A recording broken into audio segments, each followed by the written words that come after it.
শ্বশুরবাড়িতে কোনো কিছু ঝামেলা হলেই শ্বশুর গলার জোরে বলতো ঘর থেকে বেরিয়ে যাও। অথচ বাবাকে ওই দিক থেকে ফোন করে বলতাম যখন যে বাবা এরকম কথা বলছে, তখন বাবা এটাও বলতো যে শ্বশুর বাড়িতেই থাকতে হবে, বাপের বাড়িতে কিন্তু তোমার কোনো জায়গা হবে না। বলতে পারো প্রত্যেকটা রাতই আমার চোখের জলে বালিশটা ভিজে যেত। মাঝে মাঝে ভাবতাম ঠাকুর কি এমন পাপ করেছি যে এমন আমার সাথে হচ্ছে। রাত কামড়ে ছেলেকে নিয়ে কিন্তু সেই কষ্টই সহ্য করেছিলাম, কিন্তু তবু কোনোদিনও আমার বাড়ির লোকের এটা মনে হয়নি যে হ্যাঁ মেয়ের হয়ে প্রতিবাদ করি, মেয়েকে নিয়ে চলে আসি। কেননা এই যে আমাদের আশেপাশের সমাজ কি বলবে সেই কথা ভেবে কোনোদিনও বাবা মা কোনো স্টেপ নিতে পারেনি।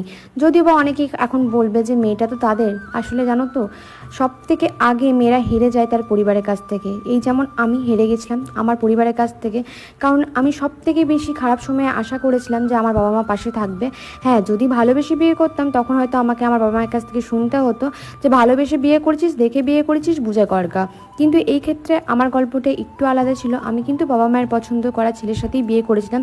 সেই ক্ষেত্রে আমার বাবা মা একটা কথাই বলতো, তোর কপাল খারাপ, তোর ভাগ্যে যেটা ছিল সেটাই হয়েছে।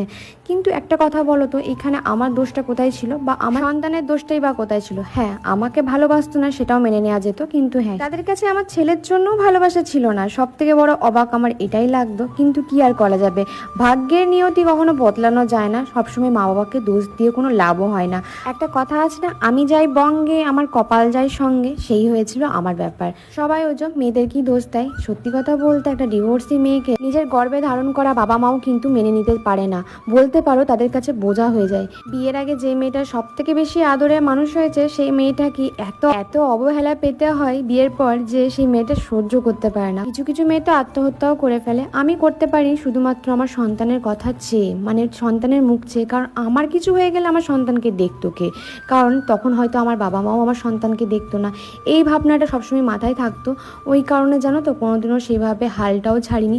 সবসময় মনের জোর রেখেছিলাম হয়তো কেউ আমার পাশে না থাকলেও ভগবান হয়তো একদিন না একদিন আমার উপরে মুখ তুলবে, আর হয়তো সেদিনকের জন্যই আমি অপেক্ষা করেছিলাম। ততদিন পর্যন্ত কিন্তু আমার ছেলেই আমার মনের জোর হয়ে দাঁড়িয়েছিল, বলতে পারো আমার ঢাল হয়ে দাঁড়িয়েছিল, আমাকে রক্ষা করতো সবসময়। এটাও কিন্তু কথায় আছে যে রাখে হরি তো মারে কে।